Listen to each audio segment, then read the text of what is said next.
Britain is a land of tradition, but does being so steeped in history distort our perception of ourselves? Is Britain simply riding on the back of Europe, or is it a powerful economy leading the charge in the race to recovery?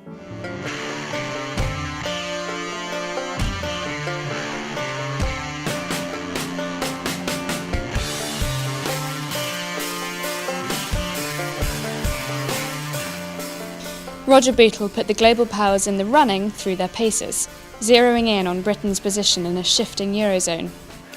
And of course we are shortly to have some European elections, which in my view are going to cause an earthquake, a political earthquake across the whole of Europe. Some are going to leave the euro, some are going to default, some are going to default and leave the euro, but that's how in the end this crisis is going to be dealt with. I think there's going to be a bloodbath. I certainly wouldn't be wanting to hold French or even Italian debt at this point in time.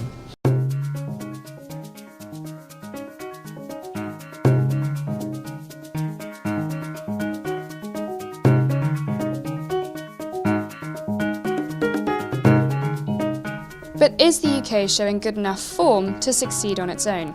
Charles Davies explored the sustainability of the nation's consumer recovery.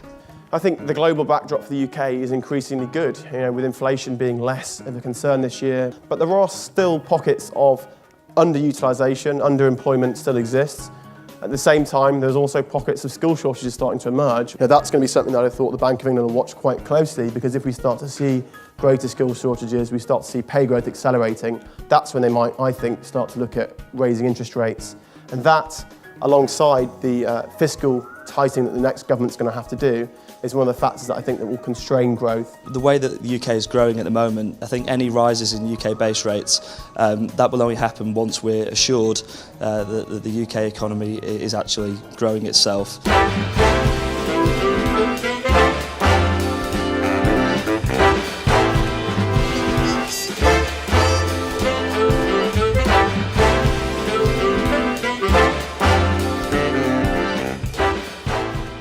Ref, promise me one thing. Promise me you will not send that bastard off. Taking a step back from the macro, Thamonda Young opened our minds to the ways you can harness complex information using innovative technology. The Internet of Things is a future where all our products will have technology in them so they can communicate with us. For example, if you buy a new Volvo nowadays, the expensive ones, they have digital technology and they will actually send you a text message when it needs an oil change. You now have wine bottles on the market which will actually send you a message from the wine cellar. So I'll get a text message, hey Timon, this is your Pinot Noir 2006. You really have to drink me now, otherwise I'll go over date.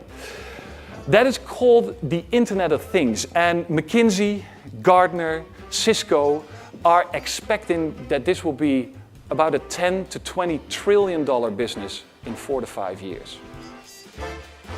Overall, the message seems to be that Britain's in a strong position, but it's one of flux. Clearly, we've got several hurdles to overcome before we can safely say we're enjoying a stable economy.